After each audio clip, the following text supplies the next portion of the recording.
Every year, around the beginning of August, the eyes of the racing world turn to that grand old Saratoga meeting and a race that is certainly on the radar of any top handicap horse in the country. It is the Whitney Handicap, a race named for a family that is just steeped in racing tradition. It's going to be a very bittersweet running this year, for we recently lost the matriarch of that family, Marylou Whitney.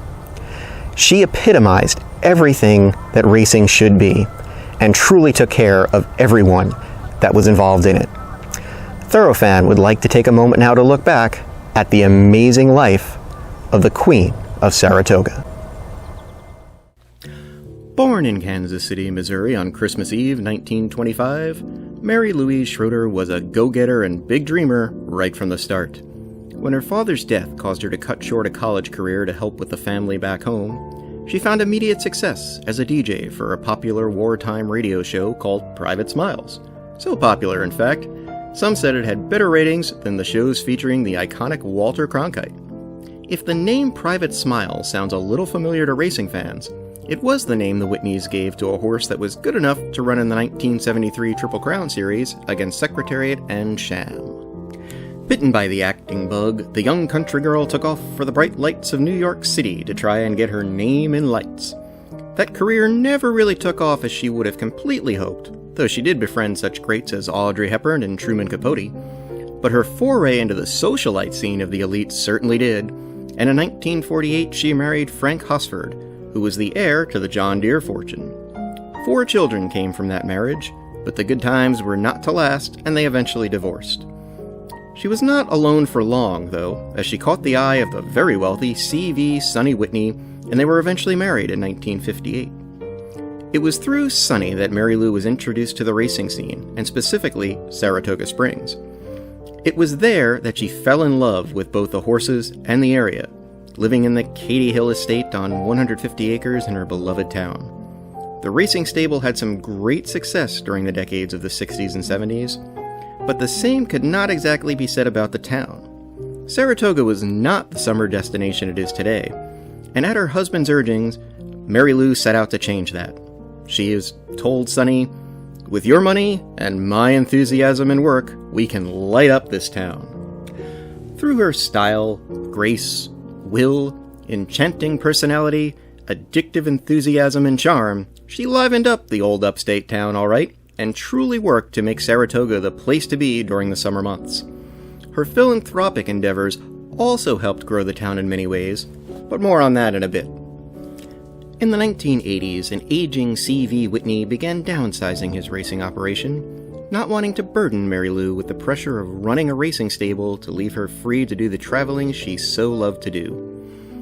He had made a horse and racing fan of her for life, though, and after his death, Marylou used a good portion of the $100 million from his estate he left her to track down and buy back a large portion of the Whitney broodmares to start up the racing operation again. Over the years, with the help of family, friends, and new husband John Hendrickson, whom she had fallen for a few years after Sonny died in 1993, she was able to build up the stable again, and her horses enjoyed many successes running in those famous Whitney silks. One horse that was quite dear to her was Dear Birdie, a daughter of the Whitney mare Hush Dear, which was one of Sonny's pet names for Marylou after she informed him in a way only she could that "shut up" was too harsh of a saying. Dear Birdie was the dam of a little colt named Birdstone. What did Birdstone manage to accomplish?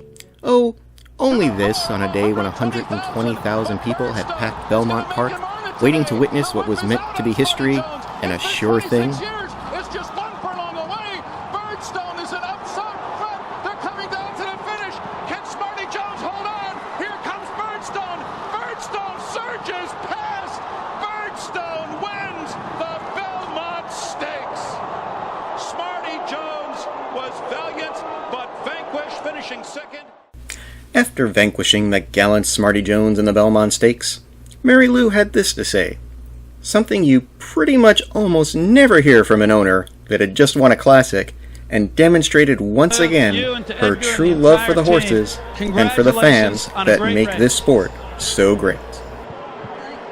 Thank you, Governor. John and I really didn't expect to win this race. We were hoping we might come in second because we love Smarty Jones. I think he's been one of the greatest things that's happened to racing in all the many, many years I've been in it. And he's a great racehorse, and he'll come back. And we're just thrilled to win this race, but we feel awful that the crowd came here to see Smarty Jones. And it's sort of a happy and sad note for us. So you truly do have ambivalent feelings about what just happened. Yes, I think everyone would. Everyone loves Smarty Jones. But maybe they'll start loving Birdstone. They did grow to love her little Birdstone, and the homebred gave Marylou what might have been one of the biggest wins of her racing life that year in the Travers, right in her hometown, under conditions that grew more ominous during every second of the Midsummer Derby. As the field turns for home, Lionheart has come up empty. Birdstone up for the lead. Birdstone in front. Purge is battling with him. On the outside, the cliff's edge. Eddington is fourth at the rail. Birdstone at the 8th pole with the lead. The cliff's edge takes it to him. Zeno 1-2 with the 16th to go. And little Birdstone digs down. The cliff's edge could not get to him in the darkness at Saratoga. The dark clouds and downpours didn't dampen the spirit of the Queen. As though she was drenched, her bright smile shone through it all in the winner's circle. That bright smile was seen no matter if she was rooting home a classic winner or a first-time starter in her stable, and she was often seen in her box up at the spa when her horses ran. Not one to shy away from the fans she loved so dearly, she could also often be seen right there at the rail with them, rooting her horses home. Marylou truly understood what made the sport what it was, and that was the horses and those who cared for them. She was a fervent supporter of making sure all of the horses her farm bred, raced, or at one time owned had a place to call home after their racing days were over. Before the whole realm of thoroughbred aftercare really took off in the industry, Marylou made sure to place a personal note on each of her horses' registered jockey club papers, instructing the owner that if they ever were in need of finding a place for her horses, to contact her immediately, and she would provide it for them. Right up there with the horses were the true unsung heroes of the racing world, the backstretch workers.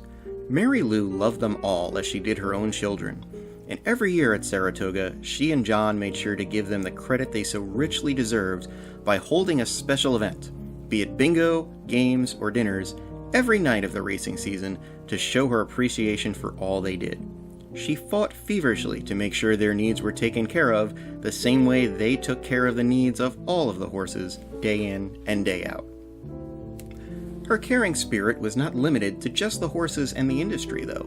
There are so many philanthropic projects she immersed herself in and even helped found during her life. This remembrance piece would end up being a full-length feature film if we covered them all.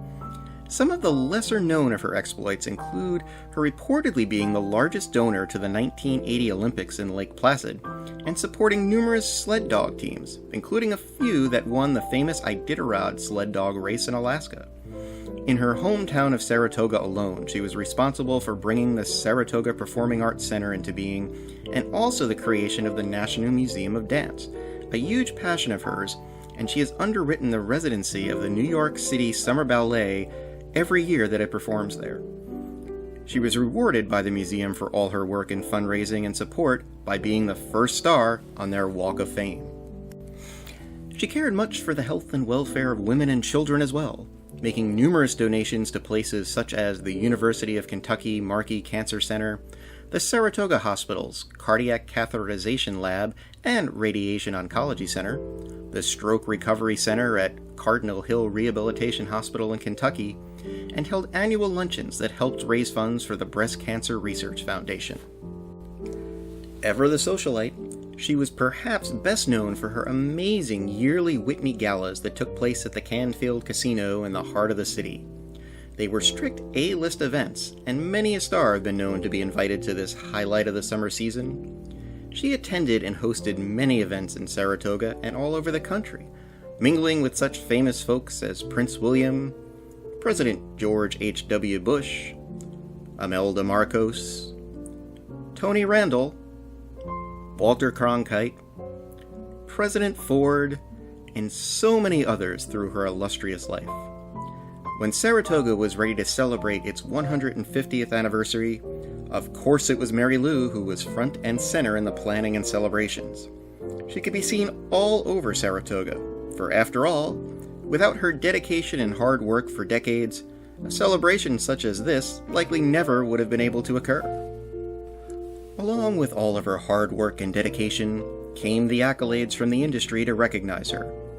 Always the gracious recipient, she has received such prestigious awards as the Eclipse Award of Merit, induction into the Hall of Fame as a Pillar of the Turf, joining C.V. Whitney, who was inducted just last year, earning the coveted red jacket of the Saratoga Walk of Fame, being hailed as the First Lady of the Kentucky Oaks by Churchill Downs, and of course, being declared the True Queen of Saratoga via the first proclamation ever made by Governor Andrew Cuomo of New York. In every acceptance speech, she showed the grace and humility that was her trademark, never forgetting to point out that the amazing work of those that made it all possible, the horses and the backstretch workers. A stroke in 2006 slowed her body, but not her spirit, and she was able to still hold many events and made sure to carry on the great traditions of Saratoga every year. Her vibrant presence and spirit would lift anyone up who had the honor of meeting her. She seemed to all in Saratoga and the racing world to be immortal, and it will certainly be different this year in the winner's circle after the Whitney Handicap, for the court will be there, but it will be impossible to look past the fact that the Queen is not. Marylou Whitney is to be enshrined in the Racing Hall of Fame this year as one of the pillars of the turf. Ask anybody in Saratoga Springs, and they'll probably tell you that when it comes to Saratoga, she was the pillar of the turf. We're going to leave you now with the speech that she made in acceptance of the Eclipse Award of Merit a couple of years ago. These are words that could not be spoken any more true from the True Queen of Saratoga. We know that she is going to be looking down on that track during the Whitney Day and all other days from her favorite spot. From all of us at Thorofan, rest in peace, Marylou, and thank you. I'm humbled to receive this prestigious reward. I've loved the sport of thoroughbred racing ever since Sonny Whitney introduced me to it in 1958. I'm grateful to carry on, in a small way, the traditions of the Whitney family, who've been in the business since 1894.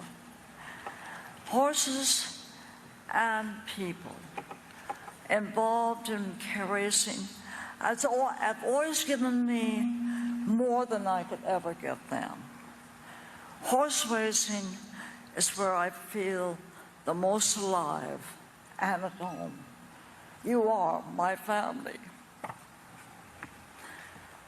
Being part of the horse racing family is a pleasure and a privilege, but also it means responsibility.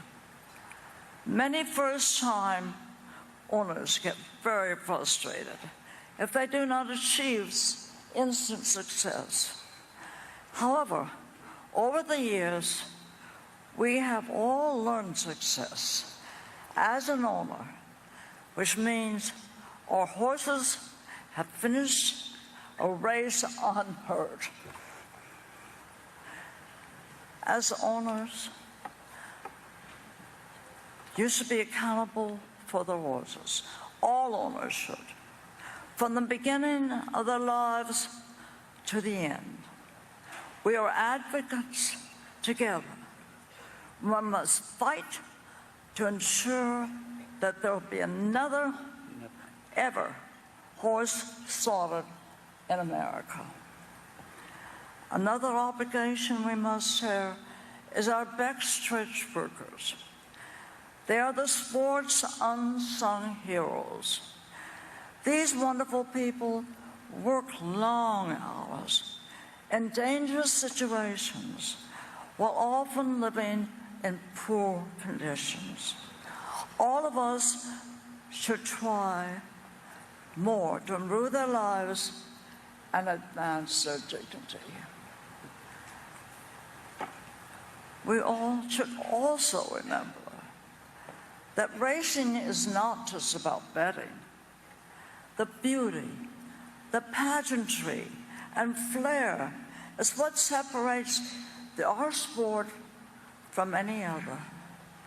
Every race meet must be an extraordinary event, the only place to be. As we look to the future, we must also pass on the passion and excitement of this glamorous sport to the next generation. It is our obligation. A candle loses nothing by lighting another. Thank you for honoring me tonight with the most prestigious award in racing. There are so many others that deserve this before me. However, I want you to know you have given me one of the greatest moments of my life. And I'm forever grateful. Tomorrow, I plan to wake up inspired to do more for the horses and you, the people I love. May God bless you and this wonderful sport. Thank you.